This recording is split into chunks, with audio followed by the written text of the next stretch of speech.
একটা ছোট্ট ঘটনা আপনাদের কাছে উদ্ধৃতি দেব।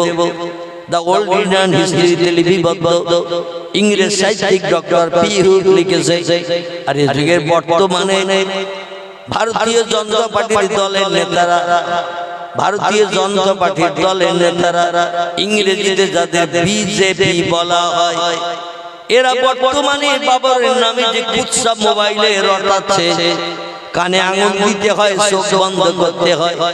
বাবর নাকি ধর্ষক ছিল, বাবর নাকি নারী নির্যাতক ছিল, বাবর নাকি মেয়েদের প্রাণনাশ করেছে, তাদের স্বামীদের প্রাণনাশ করে মেয়েদের বিধবা বানিয়েছে, আরো কত কিছু মন্তব্য বাবরের নামে করা হচ্ছে।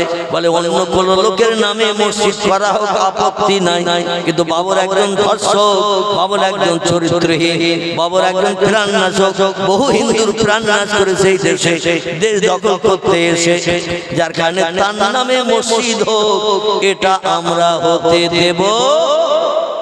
শেষের কথাটা একটু বলে, হ্যাঁ এই কথাটা একটু বলবেন।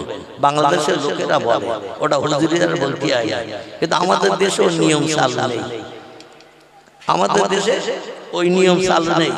বাংলাদেশে হুজুর যেই বলবে হবে, শ্রোতারা উচ্চ রবে বলবেন না এটা করা যাবে, হুজুরের থেকে শ্রোতাদের কণ্ঠের আওয়াজ হবে জোরে না, আবার এই কাজটা করা ভালো, শ্রোতারা বলবে হ্যাঁ, আর আমাদের সবে এতেকাব 6 মাসও ভাঙে না, কমার বলা 6 মাসও এতেকাব ভাঙে না।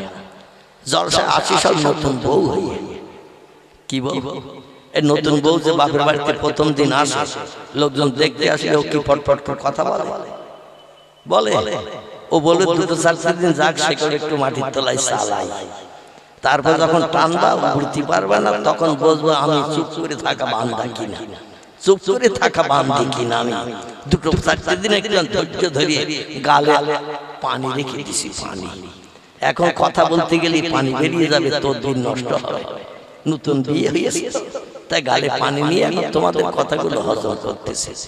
আমাদের দেশের শ্রোতাদের এইরকম ভাব।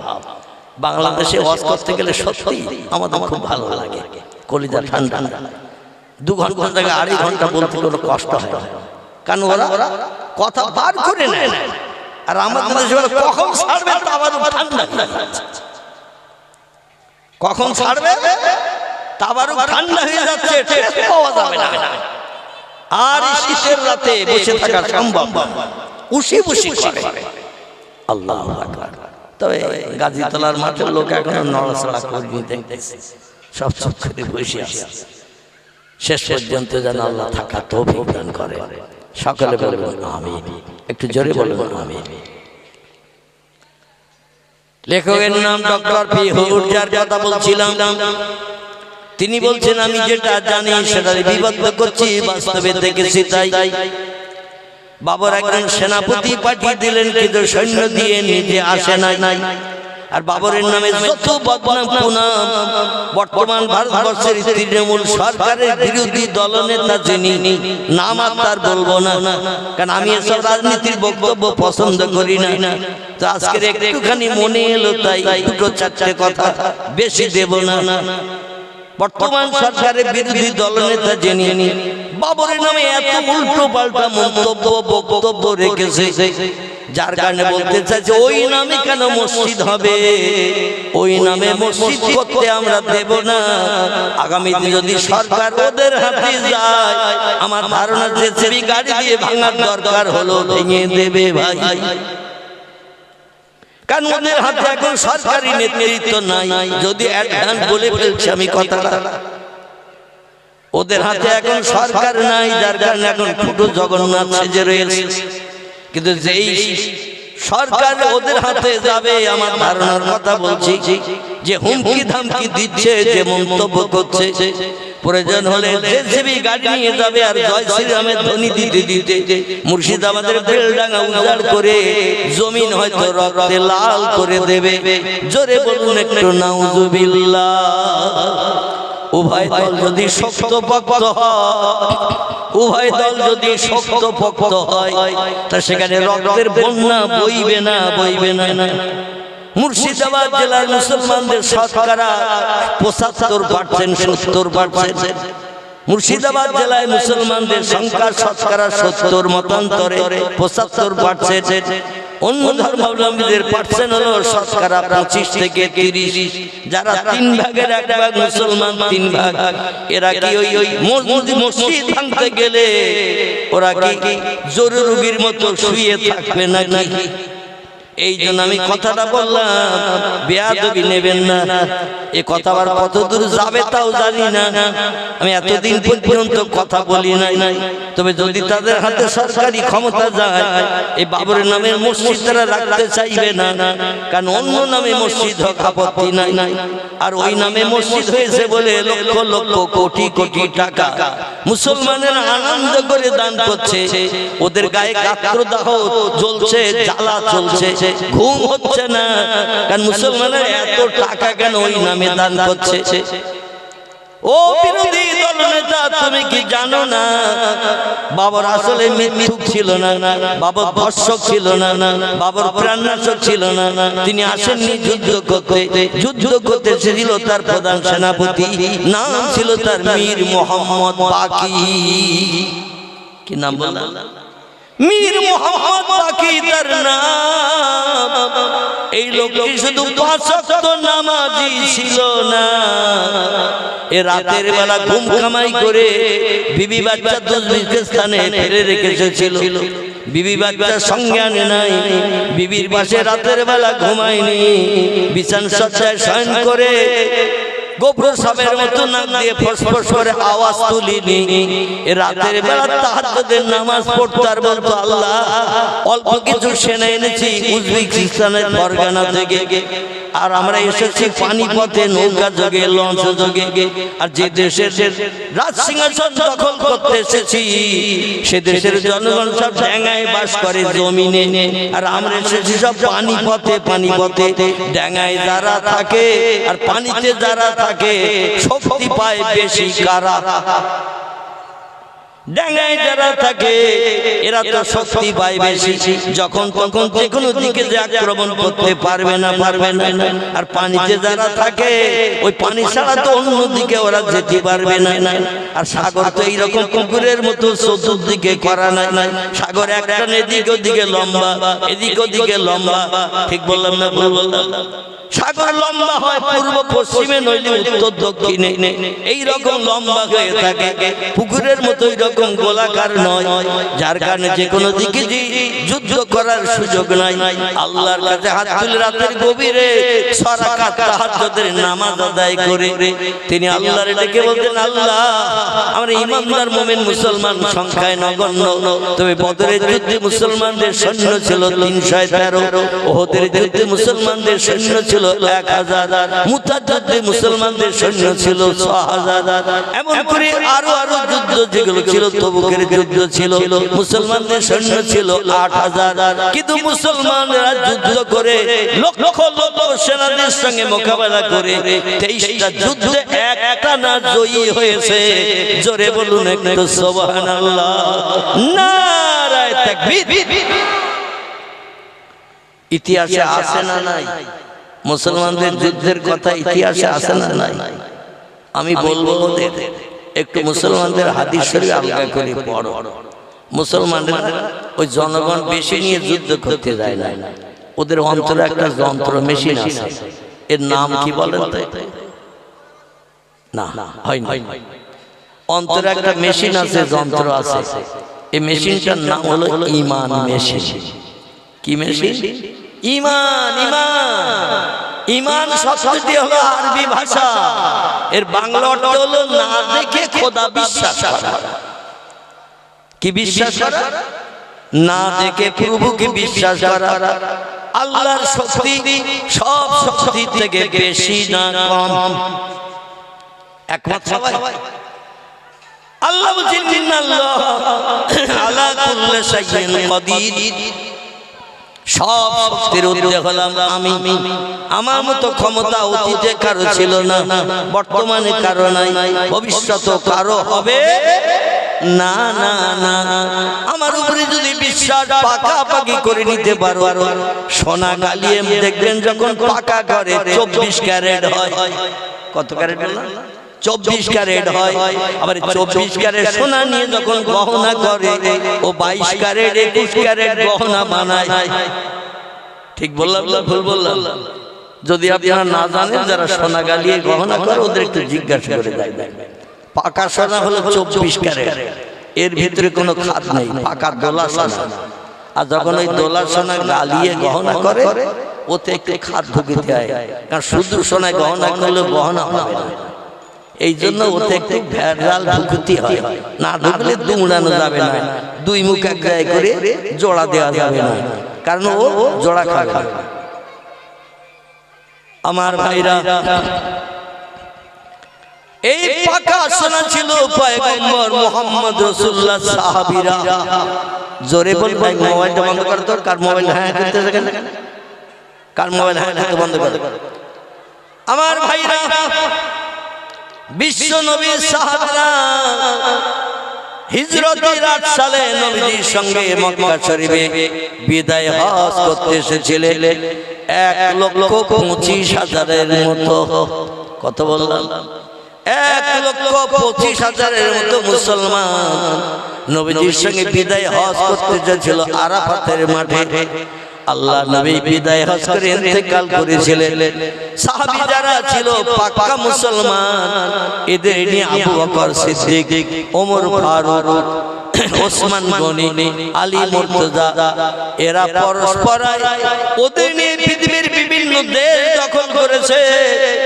মুসলমানরা অর্ধেক পৃথিবীর বাদশাহিত্ব পেয়েছে এই পাক্কা ইমানদার মুসলমানদের দিয়ে যুদ্ধ করিয়ে।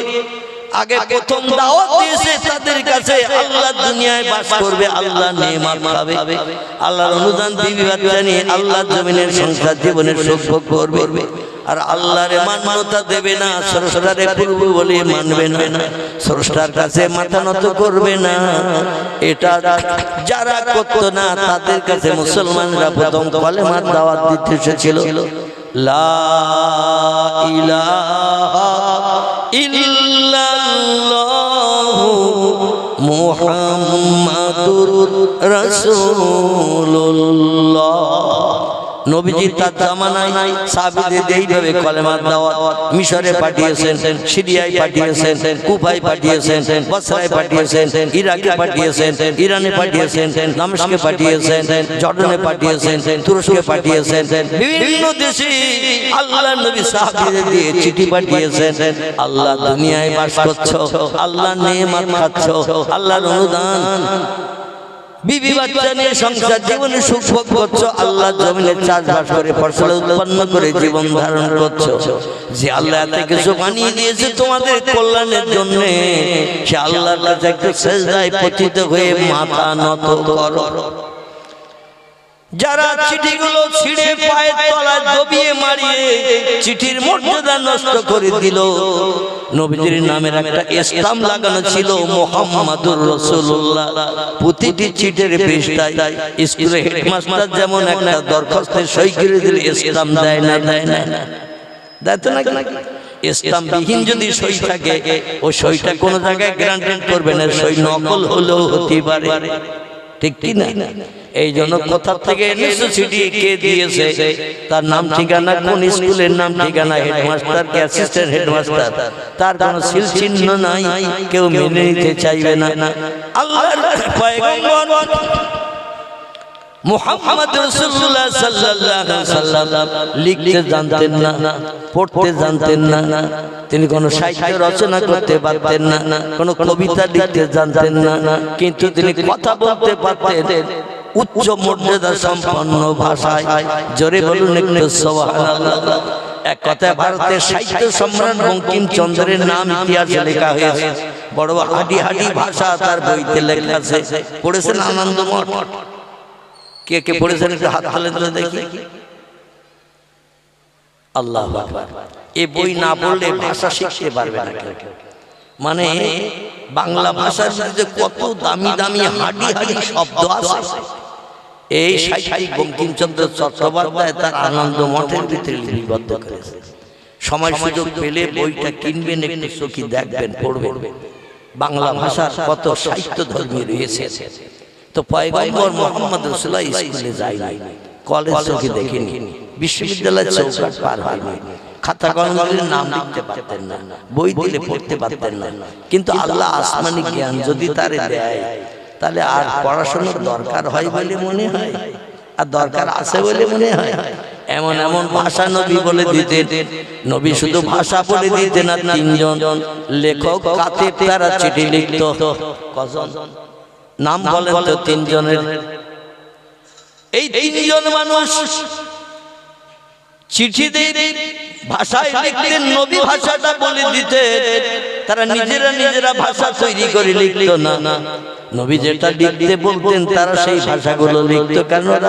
লেখনের ক্ষমতা ছিল। আল্লাহ নবী লেখনের ক্ষমতা ছিল না, তবে ভাষা ছিল উচ্চঙ্গের। জোরে বলুন একটু সুবহানাল্লাহ। একজনের নাম আবু তালেবের বেটা হযরত আলী। কি নাম বলা? আলী মুর্তজা, ফাতেমার স্বামী। ইনি ছিলেন কাতেব, লেখক। নবী যখন বলতেন কোন ভাষা বিদেশের কাছে চিঠি পাঠানোর জন্য, আলী সামনে থাকলে আলীরে বলতেন লেখো। আলী যখন সামনে থাকতো না, আল্লাহ নবী এই তিনজন আরেকজন যদি সামনে থাকতেন, তারে বলতো, ও বাবা সালমান ফার্সি, তুমি আসো নাকি বাবা? সালমান ফার্সি পিছন দিক থেকে হাত ধরে বলতেন, না ইয়া রাসূলুল্লাহ। যিনি তৌরাত জানতেন, জবুর জানতেন, ইনজিল জানতেন, সুরিয়ানি ভাষা, হিব্রু ভাষা, বিভিন্ন ভাষার আসমানি কিতাব তিনি পড়তে পারতেন, কিন্তু আরবি ভাষার দক্ষতা তার ছিল না। জোরে বলুন সুবহানাল্লাহ। কিন্তু তিনি লেখক ছিলেন, কোন সুনামীয় লেখক, নাম ছিল তার সালমান ফার্সি। ইনি ধর্মাবলম্বী, কলেমা পড়ার আগে ছিল অগ্নি উপাসক, আগুন পূজা করে স্রষ্টা বলে মান্যতা দিত। এখনো পৃথিবীতে কিছু ধর্মাবলম্বী আছে না নাই? আগুন সামনে নিয়ে পূজা করে বলে, আগুন তুমি হলে স্রষ্টা, তুমি সব পুড়িয়ে ধ্বংস করে দিতে পারো, তোমার মতো ক্ষমতা আর কারো নাই নাই নাই। তাই তুমি সব ক্ষমতার ঊর্ধ্বে, তাই তোমার স্রষ্টা বলে মান্যতা দেই। এই জন্য অগ্নি উপাসক মজুসি যারা এমন করে, এই আগুন পূজারী যারা, এরা আগুনে পড়ে না, মরণের পর কবরও দাফন হয় না। এরা মারা গেলে মাথায় দড়ি বেঁধে বাসে করে দুই মাথায় নিয়ে কাঁধে করে নিয়ে ফাঁকা মাঠে ফেলে দেয়। অগ্নি উপাসকরা এরা কবরও যায় না, শ্মশানেও পড়ে না। তাই এদের মাঠের মাঝখানে ফেলে রেখে আসে। আর চতুর্থ জন্তু কাকশিল যা থাকে সকল তারা যে যেমন পারে খেয়ে আর কখনো শুধু রেখে চলে যায়। গোশত বস্তার কিছু থাকে না। এই ভারতবর্ষের প্রথম নারী প্রধানমন্ত্রী ছিলেন যিনি, নাম ছিল তার শ্রীমতী ইন্দিরা গান্ধী। এর স্বামী ছিল কিন্তু এই অগ্নি উপাসক। জানেন কেউ? জানেন না? এই ইন্দিরা গান্ধীর স্বামী ছিল অগ্নি উপাসক।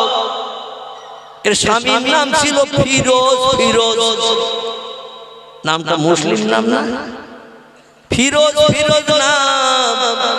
এই ফিরোজ গান্ধী বলা তো মহাত্মা গান্ধী তার বাবা জওহরলাল নেহরু মুসলমানের এই শিখ বিশেষ করে এই অগ্নি উপাসককে বিয়ে করার কারণে, ফিরোজ নামের ছেলেটারে বিয়ে করার কারণে জওহরলাল নেহরু মেয়েটারে মেনে নিতে চাইনি। বিয়ে করবি হিন্দু ছেলেকে, বিয়ে করবি খ্রিস্টান ছেলেকে, বিয়ে করবি ইহুদি ছেলেকে, বিয়ে করবি বৌদ্ধ ছেলেকে, তো তুই কেন অগ্নি উপাসকের ছেলে বিয়ে করলি? মজুসি কেন তুই স্বামী হিসেবে বরণ করলি? তোর আর মেয়ে বলে মেনে নেব না। জাতির জনক মহাত্মা গান্ধী বলল, তুমি যদি মেনে না নাও, আমি ওদের মেয়ে জামাই বলে মেনে নিচ্ছি। তাই গান্ধীর নামে ফিরোজ গান্ধী নামকরণ করা হলো। ইন্দিরার নাম আর জওহরলাল নেহরুর নামে থাকলো না, ইন্দিরার নামও করা হলো ইন্দিরা গান্ধী। মানে ওই জাতির জনক মহাত্মা গান্ধীর নামে স্বামী স্ত্রী দুইজনের নামকরণ করা হলো। জোরে বলুন একটু মারহাবা। সুবহানাল্লাহ বলতেছেন নাকি? সুবহানাল্লাহ সব জায়গায় বলা যাবে না, একটু মারহাবা বলেন। মানে জাতির জনক তাদের মেয়ে জামা হিসেবে মেনে নিয়েছিল। তাই এই ফিরোজ ছিল অগ্নি উপাসক, বিশ্ব নবীর মহব্বতের সাহাবী, মদিনার দেশে বড় খেজুর বাগানের মালিক ছিল। এখনো তার বড় খেজুর বাগান আছে, তবে তিনি বেঁচে নাই। বংশ নচল 1450 বছর আগের বংশ নচল। এই সালমান ফারসি রাদিয়াল্লাহু আনহুর বংশ নচল এখনো বেঁচে আছে মদিনায়। তারা সেই খেজুর বাগানের রক্ষণাবেক্ষণ করে। আল্লাহ বেশি বেশি করে ফল দেয় সেই গাছে। জোরে বলুন একটু সুবহানাল্লাহ। বিখ্যাত অগ্নি উপাসক পূজারী ছিল সে। তাওরাতের পুরো জ্ঞান রাখতো, জবুরের পুরো জ্ঞান রাখতো, ইনজিলের পুরো জ্ঞান রাখতো।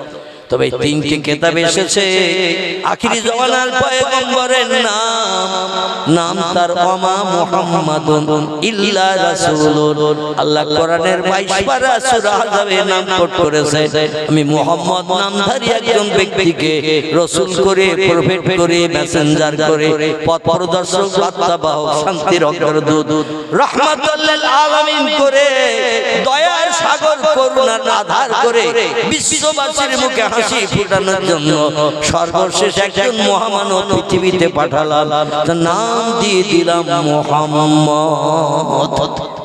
কি নাম? অথর্ববেদের 8 নম্বর শ্লোক, 3500 বছর আগে বেদ লেখা।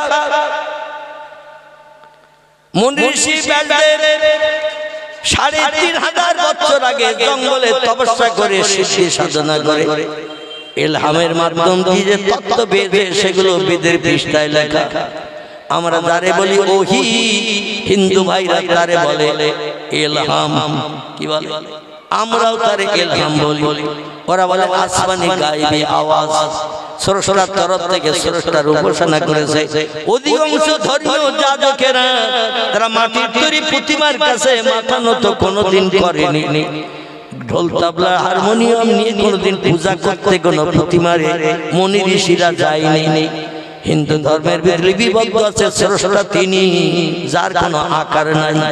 স্রষ্টা হলেন তিনি, যারে দেখতে পাওয়া যায় না। স্রষ্টা হলেন তিনি, যার স্ত্রী নাই, পুত্র নাই, সন্তানাদি নাই। তিনি হলেন স্রষ্টা। এখন ওরা তো স্রষ্টার মেয়ে লক্ষ্মী, কালী, দুর্গা, সরস্বতীরে বানিয়েছে, আবার ছেলেও বানিয়েছে অনেকে। গণেশ আছে, বিশ্বকর্মা আছে, আরো অনেক আছে ছেলে। স্রষ্টার কি ছেলে আছে বলে মনে হয়? আছে। আল্লাহ কোরআনে একটি ছোট ছোট সূরা দান করে দিয়েছেন, যে সূরাটা 3 বার পাঠ করলে পবিত্রতা অবলম্বন করে টোটাল 1 খতম কোরআন তেলাওয়াতের সওয়াব নামামলে জুটে যাবে। নারায়ে তাকবীর। এই সূরাটা 3 বার পড়তে খুব বেশি সময় লাগলে 4 মিনিট। ক মিনিট বললাম? 4 মিনিট সময় লাগবে সূরাটা 3 বার পড়তে। বিসমিল্লাহির রহমানির রহিম। কুল হুয়াল্লাহু আহাদ আল্লাহুস সামাদ লাম ইয়ালিদ ওয়া লাম ইউলাদ ওয়া লাম ইয়াকুল লাহু কুফুয়ান আহাদ। তাড়াতাড়ি যদি পড়েন 1.5 মিনিটে পড়া হয়ে যাবে। আমি একটু মাখলেস করে পড়লাম যাতে আপনারা আবরাতে পারেন, তাই এই জন্য একটু সময় লেগে গেছে বেশি। আর জোরে পড়লে কুল হুয়াল্লাহু আহাদ আল্লাহুস সামাদ লাম ইয়ালিদ ওয়া লাম ইউলাদ ওয়া লাম ইয়াকুল লাহু কুফুয়ান আহাদ। কম লেগেছে, 1 মিনিটও লাগেনি। এ ঠিক বললাম না?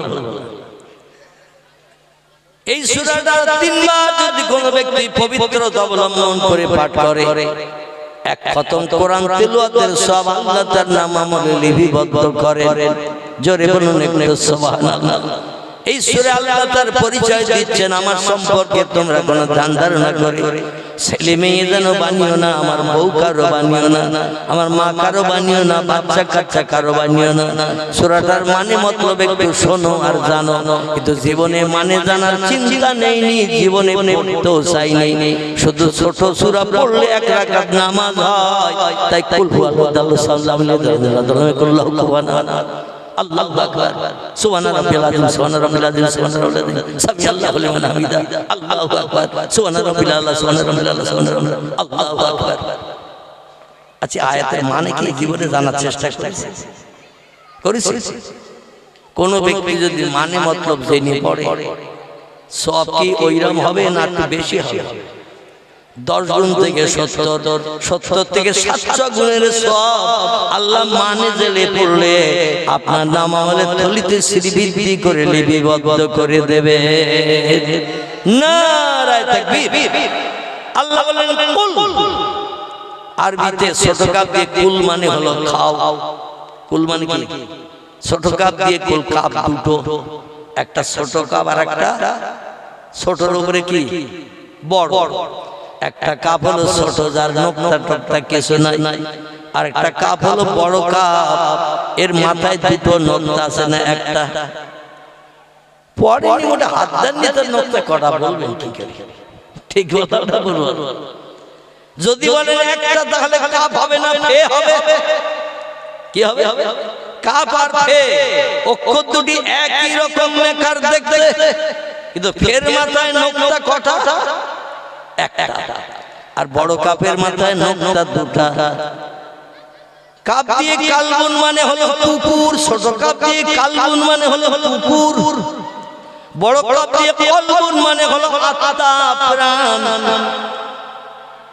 এই জন্য বড় কাপের উচ্চারণ আলাদা, ছোট কাপের উচ্চারণ আলাদা। পড়তে গেলে পড়তে হবে কুল, আর ছোট কাপ দিয়ে কুল। কুল পড়লে ওটা হবে খাও। কুলু ওয়াশরাবু, আল্লাহ কোরআনে সূরা বাকারা বলেন কুলু তোমরা খাও, ওয়াশরাবু তোমরা পান করো। আর বড় কাপ দিয়ে যদি বলেন কুল, তখন আর কিন্তু ওই খাও আর মানে হবে না, তখন মানে হবে আমার হাবিব মুহাম্মদ আপনার উম্মতদের আপনি বলুন। কুল মানে হলো বলো। হুয়াল্লাহু আহাদ। যারা আমার সম্পর্কে বিভিন্ন ধ্যান ধারণা করছে, আমার বউ কজন, মা কজন, ছেলে কজন, মেয়ে কজন,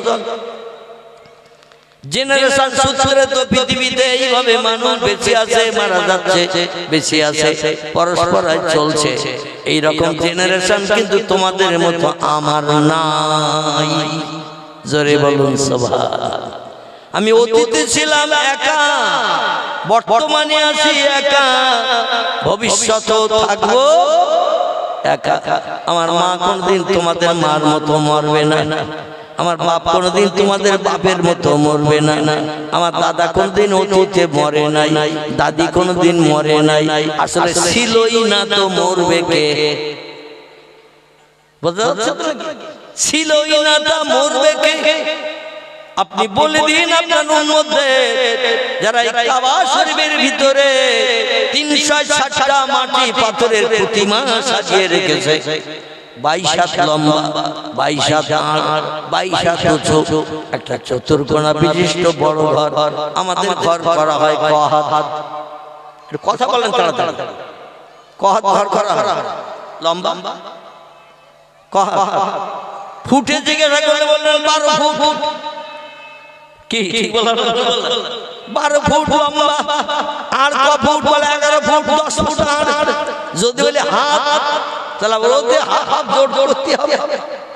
একটা ঘর আছে কাবা শরীফের চাচলে, এই ঘরটি 22 হাত লম্বা, 22 হাত আড়, আবার উঁচুতেও 22 হাত, 33 ফুট লম্বা, 33 ফুট আড়, 33 ফুট উঁচু। যেদিকে তাকাবেন মেকা রাখি।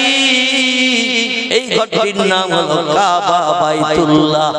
জোরে বলুন একটু সুবহানাল্লাহ। এই বড় আকারের ঘরটি 3টে পাক দিয়ে হাজিদের উমরা করতে যারা যায়, 7টা পাক দিয়ে ঘুরতে সময় লাগে 3.5 ঘন্টার মতো। কতটা বললাম? যারা হজ পাক করতে গেছেন, উমরা করতে গেছেন, আমার কথা একমত হতে পারবেন। আর যারা সোনার মক্কা মুকাররমা চোখে দেখেননি, মনে মনে চিন্তা করে হুজুর আসাম থেকে বাড়ি আসার সময় 3 গ্লাস খেয়ে এসেছে। একটা 33 ফুট লম্বা ঘর, 22 হাত লম্বা ঘর ঘুরতে আবার 3.5 ঘন্টা লাগে নাকি? এই মেনে নেবে কেউ? কিন্তু মৌ পোকার মতো মানুষের জান, মৌসাকে যেমন মৌ পোকা ভরা, কাবার চাতলে রাত দিন 24 ঘন্টা ওই রাম মানুষ ভরা। আমি বেটে গুটিয়ে মানুষ, দিনের বেলা বহু চেষ্টা করেছি। আল্লাহ দমকে তিন তিনটি নবীদের মাতৃভূমি যখন চোখে দেখিয়েছে, আল্লাহর নবীর হাতে গড়া ঠিক আমার দাড়ি সমান উঁচু জায়গায় একটা জান্নাতি পাথর এখনো সেট করা রয়েছে। এই পাথরটির নাম হলো হাজরে আসওয়াদ। কি নাম বললাম? হাজরে আসওয়াদ। পয়গম্বর বলেছেন পাথরটা দুনিয়ার কোনো পাহাড়ের পাথর না, এই পাথরটা হলো আল্লাহর জান্নাতের পাথর। এই পাথরটা আল্লাহ পাক পাঠিয়ে দিয়েছিলেন ওই মক্কা মুকাররমা কাবা ঘরের পূর্ব দিকে, বিশ্ব নবীর জন্ম ঘরের দক্ষিণ সাইডে একটা পাহাড় এখনো দাঁড়িয়ে আছে। এই পাহাড়টির নাম হলো আবু কুবাইস। কি নাম বললাম? সৌদি সরকার পার্শ্ববর্তী গাজ্জা পাহাড় ভেঙে চুরমার করে দিয়েছে। আশেপাশে যত পাহাড় ছিল পশ্চিমে দক্ষিণে উত্তরে সব পাহাড়গুলো ভেঙে দিয়ে বৃহৎ চাতাল বানিয়েছে হাজিদের নামাজ পড়ার জন্য। যতদিন যাচ্ছে জনসংখ্যা বেড়ে যাচ্ছে পিঁপড়ের মতো। এই জন্য মানুষ যাতে সুস্থভাবে নামাজ পড়তে পারে তাই পাহাড় ভেঙে ভেঙে জায়গাগুলো ক্লিয়ার করছে। ঘর বাড়ি টাড়ি কাবা শরীফের আশেপাশে নাই, সব ভেঙে চুরে ক্লিয়ার করে দিয়েছে ফাঁকা ছাতওয়াল। আমার ভাইরা, কিন্তু সেই পাহাড়টা এখনো পর্যন্ত সৌদি সরকার রেখে দিয়েছে। শুধু রেখে দিয়েছে না, কিয়ামত পর্যন্ত থাকবে। আর একটু জোরে বলে কেন থাকবে? আমার ভাইরা, এই পাহাড়ে আল্লাহ পাক হাওয়ার চোখের পানি মোচনের জন্য, ভয় ভীতি থেকে নিষ্কৃতির জন্য আল্লাহ পাক এই পাহাড়ে প্রথম আসমানি রহমত বর্ষণ করেছিলেন। জোরে বলুন একটু সুবহানাল্লাহ। স্বামী স্ত্রী দুইজন গন্ধম খাওয়ার পরে পেশাব পায়খানার বেগ লেগে গেল। আল্লাহ নোংরা জায়গায় চলে যাও, যত পারো পায়খানা করো, পেশাব করো, হাগো আর মতো, আমার আপত্তি থাকবে না। তো আমার জান্নাতে নোংরা ফেলতে দেব না। টোটাল 8খানা জান্নাত সব পবিত্র। জোরে বলুন একটু সুবহানাল্লাহ। আর জান্নাত নোংরা করবে, আমি ওটা আল্লাহ মেনে নেব না। কারণ আমার 8খানা জান্নাতের ভিতরে ময়লা ফেলার একটা ডাস্টবিন পর্যন্ত নাই। আবার যখন তোমরা আসবে এই জান্নাতে অবস্থান করতে দেব, যত পারবে খাবে, যত পারবে আনন্দ ফুর্তি করবে, কিন্তু পায়খানা কোনোদিন হবে না, পেশাব কোনোদিন হবে না। মায়ের পেটে বাচ্চা থাকলে নমাজ 10 দিন, যেমন মায়ের পেটে বাচ্চারা খায়, বাচ্চা যখন জন্ম নেয় মায়ের পেট থেকে ক কেজি পায়খানা বাড়ি হয়। একটু কথা বলতে হবে। বাচ্চা হয় যখন, ও বাচ্চাটা মার পেটে 9 মাস 10 দিন থেকে মোটা হয়েছে, বড় হয়েছে, মার পেটের নাড়ির মাধ্যম দিয়ে, নাভির নাড়ির মাধ্যম দিয়ে খেয়েছে। আচ্ছা, খেললি তো পায়খানা করতে হয়, হয় না? হয় না আমার ভাই? কিন্তু একটা বাচ্চা ছেলে হোক বা মেয়ে হোক, কোনদিন মায়ের উদরতে যখন পৃথিবীর মুখ দেখেছে 200, 400, 150 গ্রাম পায়খানা করেছিল মার পেটে, সেটাও বেরিয়ে এসেছে। এরকম নজির পাওয়া গেছে? কোনোদিন খবর টবর পাওয়া গেছে? আল্লাহ বলছেন ওই বাচ্চা খাবে কিন্তু পায়খানা করবে না। শুধু পায়খানা নয়, পেশাবও করবে না। জোরে বলুন সুবহান। তাহলে আল্লাহ দুনিয়ায় যদি আমাদের এই নজির দেখাতে পারে, জান্নাতের ভিতরে খাওয়াবে, পেশাব পায়খানা হবে না, এ থেকে মরে যাবে বলে মনে হয় নাকি? পেট ফুলে বের হবে নাকি? পায়খানা না করলে তো পেট ফুলে মোটা হয়। মাঝে মাঝে আবার বিভিন্ন ধরনের মেডিসিন ওষুধ খেতে আসে, তরল হয়ে বেরিয়ে যায়। পায়খানা শক্ত হলে অনেক সময় 2 দিন 3 দিন হয়, ঠিক কি না? স্বস্তি পায় না। পায়খানা কখন হবে? খেতে বললে বলে খাবো না, আজ 3 দিন পায়খানা হচ্ছে না। আহারে জান্নাতে যতবারে বান্দারা খাবে, আর মাঝে মাঝে একটু হাই উঠবে, হাই। আমাদের ঘুম থেকে উঠলে একটু হাইটাই ওঠে না? মাঝে মাঝে ঢেকুর উঠবে, ঢেকুর। জান্নাতের ভিতরে খাওয়ার পরে মাঝে মাঝে আমাদেরও ঢেকুর ওঠে না? ওঠে না? এইরকম ঢেকুর উঠবে, এতে আল্লাহ হজম করে দিয়ে দেবেন। কোথা দিয়ে পার হবে না জানে আল্লাহই খবর রাখেন। ও নিয়ে আমরা চিন্তা করব না, মাথা খারাপ করব না। আল্লাহু আলাম বিমুরাদিহি, আল্লাহ বিষয়টা সম্পর্কে একটু বেশি বেশি জানেন। সব জিনিস জানতে গেলে পাগল হয়ে যেতে হবে। আল্লাহর উপরে বিশ্বাস রেখেই ও জিনিস সম্পর্কে বেশি এগিয়ে যাওয়া যাবে না। যদি বলেন আমাদের বাপ মা ছিল তে আমরা হয়েছি, তা আল্লাহ কি করি হই হই। আপনি বলছেন লাম ইয়ালিদ, তার সন্তান নাই, ওয়ালাম ইউলাদ, তার পেটের থেকে তিনি জন্ম নেন নাই। সূরা ইখলাসে তথ্য এসেছে। কারো পেটের থেকে তিনি আমাদের মতো জন্ম নেননি, আবার তার মাধ্যম দিয়ে কোনো বাচ্চাও জন্ম হয়নি। কি করে হয়? এরকম চিন্তা করে 2-5 ঘন্টা চিন্তা করা যাবে না, যাবে না। আল্লাহ ওই চিন্তা করে মাথা গরম করো না, কারণ আমার জ্ঞান বেশি, তোমাদের জ্ঞান কম। সামান্য জ্ঞান নিয়ে আকাশ ছুটে দেবে না। কি ছুটে দেবে না? আকাশ ছুটে দেবে না।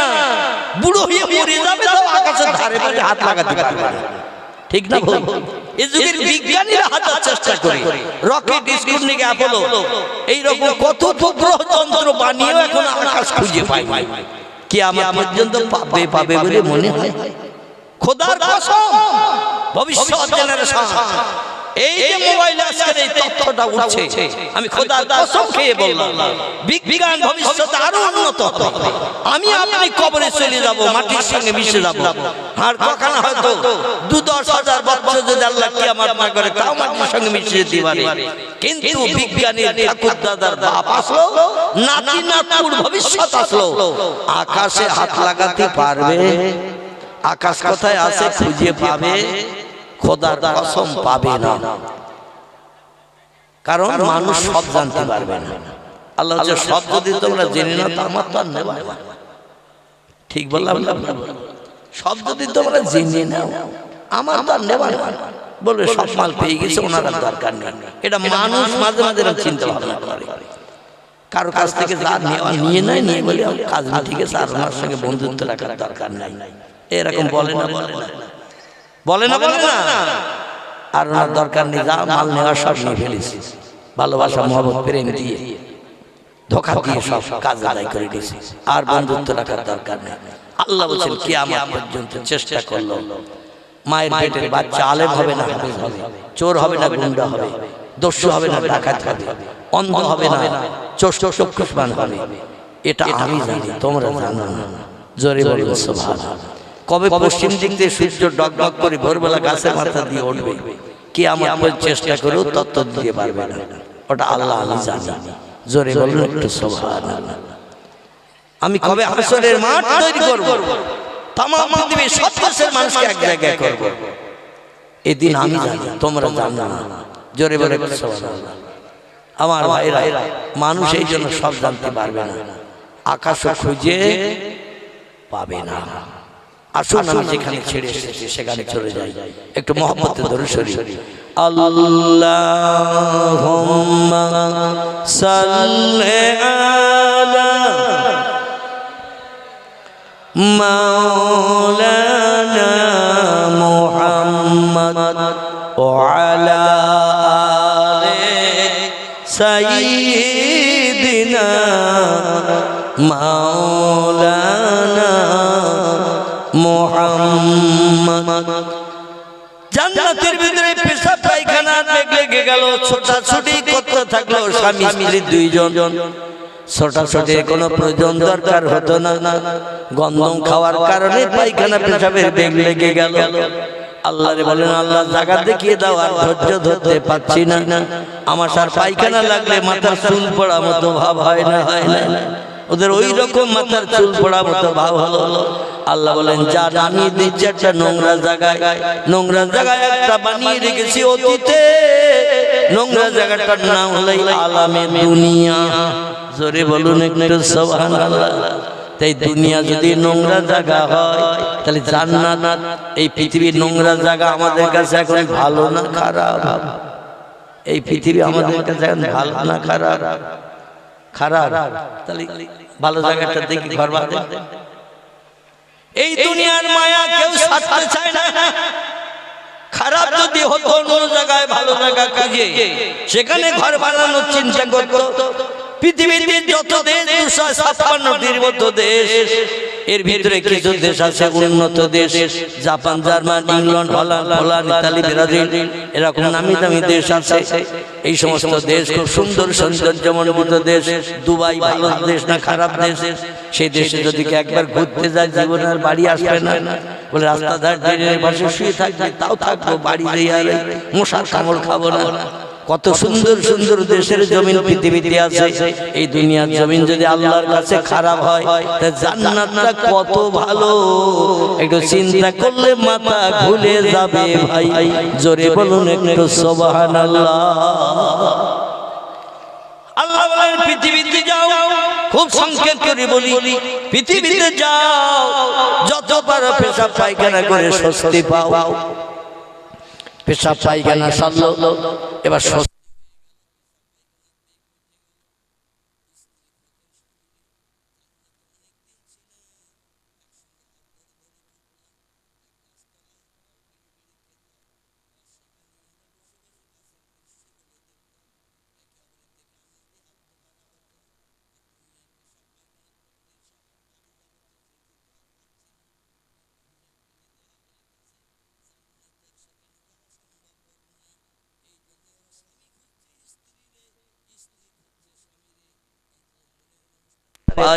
জান্নাতের ভিতরে বিয়ের মাধ্যম দিয়ে একে অপরের কাছে মন দিয়ে ফেলেছি। স্ত্রী স্বামীর না দেখে থাকতে পারছে না, স্বামী স্ত্রীকে না দেখে থাকতে পারছে না। হুন্না লিবাসুল লাকুম ওয়া আনতুম লিবাসুল লাহুন্না। নারী হলো পুরুষের গায়ের পোশাক, পুরুষ হলো নারীর গায়ের পোশাক। ওয়া খালাকনাকুম আজওয়াজা, আল্লাহ বলেন আমি জোড়া করে তোমাদের বানিয়েছি সংসার জীবনের সুখ ভোগের জন্য, একে অপরের জীবনে দুঃখ দুর্দশা নিবারণের জন্য। স্বামী জীবনে দুঃখ নিবারণ করবে স্ত্রী, স্ত্রী জীবনে দুঃখ নিবারণ করবে স্বামী। এই জন্য আমি জোড়া করে পাঠিয়েছি। একটা যদি পাঠাতাম জীবন যৌবনে ক্ষুধা নিবৃত্তি হতো না, জীবনে স্বস্তি পেতে না, শান্তি পেতে না। কি জানো নাই, কি জানো নাই, কি জানো হারিয়ে গেছে, এইভাবে সারাটা জীবন কেটে যেত। ঠিক বললাম না ভুল বললাম? সারাটা জীবন কেটে যেত। নারীর প্রয়োজন পুরুষের, পুরুষের প্রয়োজন নারীর। আরে দুইজন যখন এক জায়গায় হয় সব সমস্যার সমাধান হয়ে যায়। পেশাব পায়খানা সেরে খুঁজছে স্ত্রী স্বামীরে, স্বামী খুঁজছে স্ত্রীরে। আল্লাহ বলছেন কাঁদতে থাকো। আমি তো বলেছিলাম ওয়ালা তাকরাবা হাযিহিশ শাজারাতা ফাতাকুনা মিনাজ জালিমিন। জান্নাতে সব ফল খাও, সব নেয়ামত উপভোগ করো, সব জিনিস দেখো, সব ঘরে বসবাস করো, সব গাছতলায় শুয়ে পড়ে দৃশ্যগুলো দেখতে থাকো। কাউসারের পানির নহর দেখো, আর সালসাবিল দেখো, আর কত কিছু দেখতে থাকো। ইয়াকুত জামরুদ মারজান হীরা পান্না চুন্নি খচিত নামি দামি সুন্দর সৌন্দর্যমণ্ডিত ঘরগুলো দেখতে থাকো। তো ওই যে একটা গাছ দেখা যায়, ওই গাছটার ধারে পাশে যেন মনের ভুলো কোনদিন যেও না। আদম বলল আল্লাহ গাছের ধারে যাওয়া তো দূরে থাক, ওদিকে ফিরেও পর্যন্ত তাকাবো না। একটু জোরে বলা যাবে না সুবহানাল্লাহ? কে বলেছিল এই কথাটা? আমাদের জাত, আমাদের বাবা, পুরুষ পুরুষ আদম পয়গম্বর বলেছিল আল্লাহ ওই গাছের তলায় যাওয়া তো দূরে থাক, ফল খাওয়া তো দূরে থাক, তুমি নিষেধ করেছো যখন গাছের দিকে ফিরেও তাকাবো না।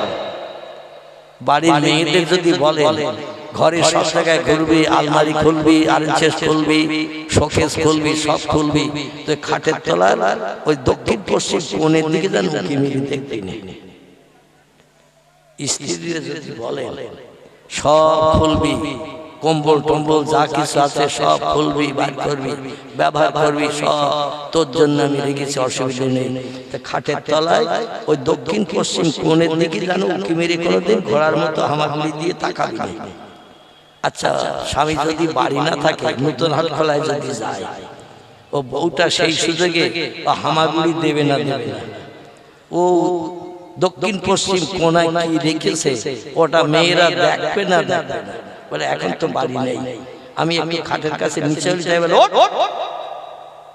কি দেখছিস আবার কিছু দেখছিস না ধুলোবালি আছে কি খাটে তোলা দেখছিস বলে দালাল করে দেখ নজর দিবি কোনোদিন নজর দিতে দেয় না বাড়িওয়ালা বাড়ি থাকলে আর যদি কোনোদিন পিঠের মোড়ে টড়ে যায় ঘন্টা খানি আসতে দেরি হবে বাড়ি ও একবার হামাগুড়ি দিয়ে বাচ্চার মতো ওই কোনার দিকে যাবে না মেয়েদের যদি কোনো কাজে নিষেধ করে কোনো কাজে যদি বারণ করেন দুনিয়ার সব কাজ ওদের ধ্বংস হয়ে যাবে ওইটা কখন দেখবে খিদিরপুরের মার এদের বারণ করলে একবারও সাথে ফিরেও তাকায় না আদম নবীর মতো কিন্তু আমাদের ন্যায়লা দিকের কথা বলছি মেয়েদের যদি কোনোদিন বলে যে এইটা যেন করবি না ওখানে যেন দেখবি না ওখানে যেন তাকাবি না ও বলে আমার আগে প্রথম কাজ হলো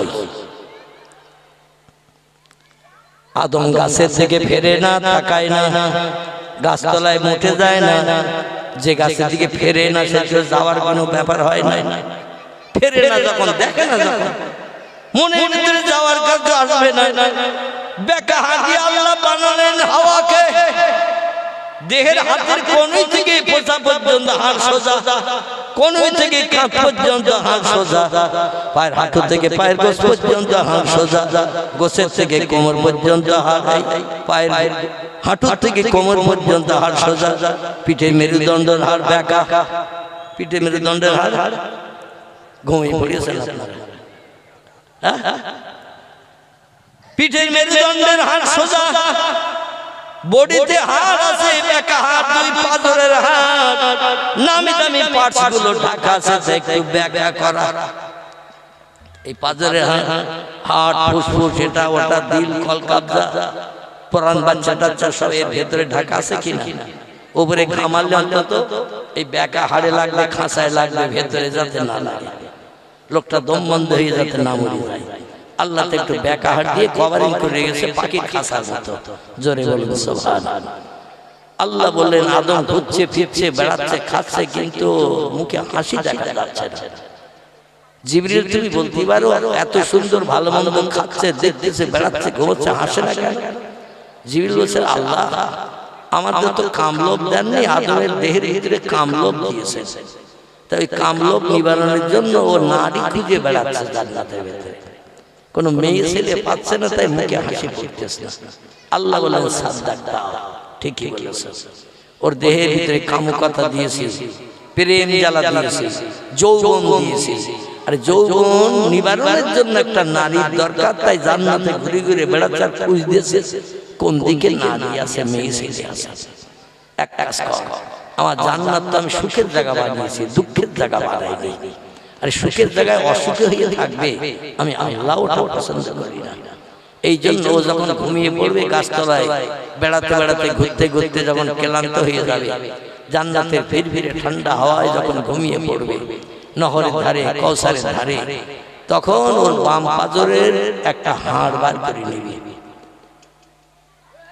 বেটা ছেলে থেকে মেয়ে ছেলেদের হাড় একটা বেশি সেটা হলো পাজরের হাড় আদমের দেহের থেকে একটা পাজরের হাড় জিবরিল আমিন ঘুমন্ত অবস্থায় বের করে নিয়েছিল যেমন আমি অধম আমার অপারেশন করেছিল যেদিন এই পাজরের কাঠির থেকে একবার কুস্কি পর্যন্ত পুরো ফেরিয়ে ফেলেছি 3.5 ঘন্টা লেগেছিল কিডনি জুড়িয়ে আবার সেলাই দিতে 3.5 ঘন্টা আমি কিছুই খবর রাখিনি তো আল্লাহ পাক আদমকে ওই রকম ঘুম পাড়িয়েছে অপারেশনের রোগীর মতো অপারেশনের রোগী উপরের দিকে 3-4টে লাইট জ্বলতেছে সুন্দর সুন্দর কালারিং লাইট 4টে 5টা ঠিক এরকম মেকারে বড় বড় লাইট ইনজেকশন টেকশন কিচ্ছু দেই নাই শুধু আমার স্টেশনে করে নিয়ে যে লাইটের তলায় নিয়ে গেছে একটু মনে মনে ভয় ভয় লাগতেছে কি ইনজেকশন দেবে কি করবে তা তো ঠিক নেই কিডনি জড়বে বলে জামা কাপড় সব খুলিয়ে এখন ন্যাংটা কাপড় পরিয়ে এনেছে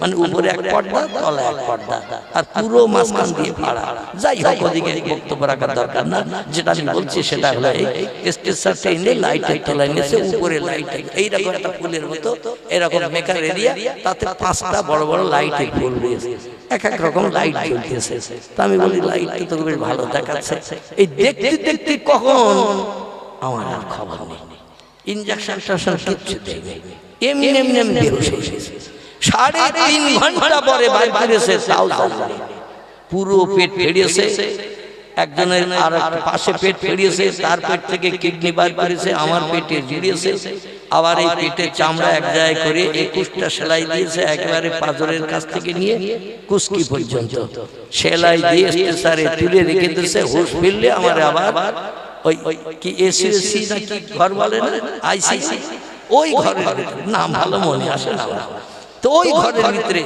ঢুকতে নিয়ে যাবে হুঁশ ফেরার পর। তো বেশ কিছু সময় রাখার পরে হুঁশ ফিরেছে, যখন তাকিয়ে দেখছে লাইট তো নেই, দেখছি বারান্দার কাছে ওইখানে রেখে দিয়েছে। তো সেখান দিয়ে আমি একটু নড়াচড়া করেছি, ওরা বলছে স্যার হুঁশ ফিরেছে, তাড়াতাড়ি নিয়ে যাও, আইসিইউতে নিয়ে যাও, নিয়ে নাকে অক্সিজেন দাও, ওর ইঞ্জেকশন বিভিন্ন জায়গায় চ্যানেল করেছে, আবার চ্যানেলের সঙ্গে মানে সেলাইন ঢুকিয়ে দাও, দেহের রক্ত তো অনেক বেরিয়ে গেছে, সেলাইন ঢুকিয়ে মোটামুটি ওরা একটু সুস্থ করে নিয়ে চলে গেল। তো আমি কিছু যখন বুঝতে পারিনি দুনিয়ার বিজ্ঞানী পরিকল্পনার কাজ, আর আল্লাহ যদি কারো পেটের থেকে পার্টস বার করে সে কি বুঝতে পারবে বলে মনে হয়? এই কথাটা এই জন্য বললাম, মানুষ যদি সক্ষম হয় আল্লাহর পক্ষে সে কাজ করা কি অক্ষম? কোনদিন অক্ষম হবে না। আল্লাহ এমন ঘুম পাড়িয়ে দিলেন জান্নাতের ভিতরে আদমকে, পাঁজরের হাড় একটা কেটে বার করলো, আদম কিছুই খবর রাখে না। এই হাড় কেটে বার করে আল্লাহ শুধু বলে ইন্নামা আমরুহু ইযা আরাদা শাইআ, আমি যখন কোনো বিষয়ে কোনো হুকুম করি, কোনো কিছু তৈরি করার পরিকল্পনা ইচ্ছা প্রকাশ করি, আইয়াকুলা লাহু, আমার জবান দিয়ে শুধু একটু বলি কুন ফায়াকুন, সঙ্গে সঙ্গে সেটা হয়। আল্লাহ বলেন কাদামাটি দিয়ে বানিয়েছি পুরুষ, এবার নারী হ। আদমের মাম পাঁজরের হাড় থেকে হয়েছিল কি হিজড়ে, হিজড়ে হয়েছিল নাকি? কি হয়েছিল? নারী হয়েছিল, একটা নারী। আল্লাহ যা বলে তাই হয়, জোরে বলি একটু সুবহানাল্লাহ। এই নারীটি হলো ষোড়শী যুবতী, সুন্দরী, অস্পরা। আদমের চেহারা থেকে হাওয়ার চেহারা অতীব সুন্দরী করে আল্লাহ বানিয়েছিলেন কোন শব্দের মাধ্যমে? বর্তমান পৃথিবীতে আমরা লক্ষ্য করলে দেখতে পাই পুরুষের চেহারা সৌন্দর্য যতটা না বেশি, তার থেকে মেয়েদের চেহারা সৌন্দর্য পুরুষের থেকে বেশি না কম। আল্লাহ নারীর চেহারা পুরুষের থেকে বেশি সুন্দরী করে বানিয়েছিলেন বলে পৃথিবীতে এখনো সেই নিদর্শন চলছে, মেয়েরা ছেলেদের থেকে বেশি সুন্দরী হয়। জোরে বলুন একটু সুবহানাল্লাহ। ষোড়শী যুবতী সুন্দরী বানিয়ে জান্নাতের গাছতলায় বসিয়ে রেখেছেন হাওয়াকে। আদম কি অবস্থায় আছে? আদম ঘুমিয়ে আছে, ঘুমিয়ে আছে। ঘুমিয়ে না থাকলে তো হাত টেনে বার করতে জিবরিল দেবে। কোন ব্যক্তি যদি অবশ না হয় আর তার যদি পেট টেট ফাড়ে, কিছু কাটতে যায়, ও ঝাড়া লাথি মারবে না? মারবে না? কি লাথি মারবে না? মারবে না? একা লাথি ডাক্তারের অপারেশনের শ্বাস ঢুকিয়ে দেবে। এই জন্য বেহুশ হয়ে গেলে কিছুই খবর রাখে না। আদম বেহুশ হয়ে পড়ে রয়েছে। আল্লাহ বললেন কোন ঘুম ভেঙে জিন্দা হ। রাসূল বলছেন আন-নাওমু আকুল মাউত, ঘুম হলো মরণের ভাই। জোরে বলুন সুবহানাল্লাহ। ঘুমিয়ে পড়লে ব্যাংক ব্যালেন্সের মালিক আপনি আর নাই, ঘুমিয়ে পড়লে 10 বিঘা জমির মালিক আপনি আর নাই, ঘুমিয়ে পড়লে 5 বাড়ির মালিক আপনি আর নাই। কারণ ঘুমিয়ে পড়েছেন মানে সব হাতছাড়া। যদি আবার ঘুমটা ভাঙে জিন্দাবস্থায়, তাহলে বিবির স্বামী, ছেলের বাপ, ব্যাংকের বড় মালিক, বাড়ির মালিক, জায়গা জমির মালিক। ঘুম ভেঙে জিন্দা থাকলে সব জিনিসের মালিক। আর ঘুম ভেঙে গেছে কিন্তু জিন্দা নাই। আর জিন্দা যদি না থাকে তো ঘুম ভাঙবে বলে মনে হয়? ঘুম ভাঙবে না। এই জন্য রাসূল বলেছেন ঘুম হলো মরণের ভাই। আল্লাহ শুধু কোন বললেন, ঘুম ভেঙে গেল। আদম ধড়ধড় করে ঠেলে উঠলেন, উঠে একটু তাকিয়ে দেখে হায় রে, সেই তৈরি হওয়া থেকে নিয়ে শুধু ঘুরছি, বেড়াচ্ছি, খাচ্ছি, ঘুমোচ্ছি। নামি দামি বিল্ডিং, ইয়াকুত, জমরুদ, হীরা, পান্না, চুন্নি, নামি দামি ঘর, সৌন্দর্য মণ্ডিত, লাইট জ্বলছে ঝকঝমক ঝকঝমক চকচমক চকচমক করে, কিন্তু এইরকম একটা মেয়ে তো কোনোদিন দেখিনি। একটু দূরে হাওয়ারে বসিয়ে রেখেছেন আল্লাহ। আল্লাহ বললেন, ইজলিস, যেখানে তুমি হয়েছো ওখানে বসে থাকো। আর আদম ভূমির থেকে ঠেলে উঠে চোখ মুছে একটু তাকিয়ে দেখে, সর্বনাশ, মেয়ে ছেলে এত সুন্দরী হয়, এত রূপবতী হয়, এত লাল ঠোঁট হয়, হরিণের চোখের মতো চোখের পলক হয়, আর আমার দিকে একটু মুচকি মুচকি হাসছে, মানে আমার তো ডাকতেছে। আদম বলছে, আমি তো চাচ্ছিলাম এতদিন এরকম একটা মনের মানুষ কাছে। আদম আর ধৈর্য ধরে, জান্নাতে নারী পুরুষ মাত্র দুজন। কজন? দুজন। একজন আদম, একজন হাওয়া, এই দুজন, আর কোনো মানুষ নেই জান্নাতে। বলছে, আমার যেটা চাহিদা, যেটা দরকার, সেটা তো ওই মেয়েটা বসে আছে, তাও ষোড়শী যুবতী সুন্দর। তাহলে একটু মুসকি মুসকি হাসতেছ, মানে আমার মনে মনে যেন চাচ্ছে একটু যাই দেখি, যদি ভাব ভালো হয় তাহলে তারে নিয়ে ঘুরবো ফিরবো, বেড়াবো, মনের গরম কাটাবো, ভালো মন্দ পছন্দ করবো, দুজন ভাগাভাগি করে খাবো, একটু কপালে চুমু টুমু দিতে হয় দেবো, ঠোঁটে যদি কামড় দিতে হয় তাও দেবো। স্বামী স্ত্রী হিসাবে আমরা যেমন করি, আদম হাওয়া তখন স্বামী স্ত্রী হয়। কারণ নারীর দেহ আল্লাহ পুরুষের জন্য বানিয়েছেন, পুরুষের দেহ আল্লাহ নারীর জন্য বানিয়েছেন। নারীর অঙ্গ প্রত্যঙ্গ তার স্বামী দেখতে পাবে, এছাড়া অন্য কেউ দেখতে পারবে না। আবার পুরুষের চেহারার অঙ্গ প্রত্যঙ্গ স্ত্রী দেখতে পাবে, এছাড়া অন্য কোন নারী দেখতে পাবে না। কিন্তু এখন আর স্ত্রী যা দেখে না, পরকীয়া সেটা দেখে। পরকীয়া বুঝুন তো নাকি? আর একজন মোবাইলে অ্যাকশন চালাচ্ছে, এখানে অবশ্য এরকম অ্যাকশন ট্যাকশন নেই। যাই হোক, আদম বলছে একটু যাই দেখি ভাবগতি কি রকম। আমরা যেমন মাঝে মাঝে একটু ভাব ভাব নেওয়ার চিন্তা ভাবনা এগিয়ে যাই, মাঝে মাঝে ঝাপটা চড়ক খেতে হয় নাকি, মাজা ভেঙে দেবো, লাঠি মেরে, এরকম কথাও শুনতে হয়। তোমার মা নেই, বোন নেই, এমনও রাস্তায় শুনতে হয় না, হয় না, হয় না, হয় না, মা বোন টেনেও লাগে। আদম যেই কাছের দিকে যেতে গেল, লাবণ্যময় চেহারা, মুস্কে মুস্কে হাসি, রূপবতী যুবতী। আমার ভাইরা, আল্লাহ বললেন, হুঁশিয়ার, সাবধান, ডেঞ্জার, বিপদ, খাতরা। ওই নারীর গায়ে যেন হাত দেবে না, স্পর্শ করবে না, যত সময় না পর্যন্ত বিবাহ বন্ধনে আবদ্ধ হবে। জোরে বলুন একটু সুবহানাল্লাহ। আল্লাহু আকবার। আমার ঘড়িতে সম্ভবত 1 মিনিটের একটু বাকি, আপনাদের হয়তো 1 মিনিট ছাড়িয়ে গেছে। কি গেছে না যায় না, বক্তাও ঠিক টাইম মতো এসে গেছে। তবে সেই বক্তৃতার আগে বলেছিলাম একটা মনে আছে তো, এই মনে আছে তো, একটার আগে যেন কেউ উঠবে না, পেশাব লাগা ছাড়া, পেশাব লাগা ছাড়া কেউ যেন উঠবেন না।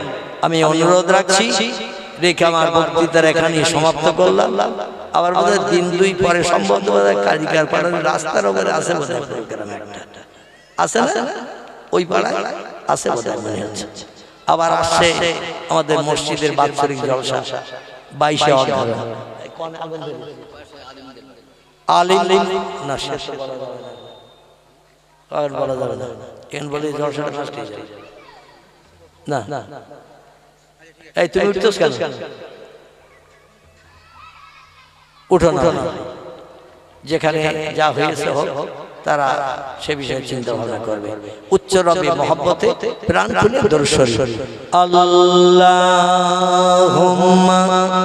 সাল্লি আলা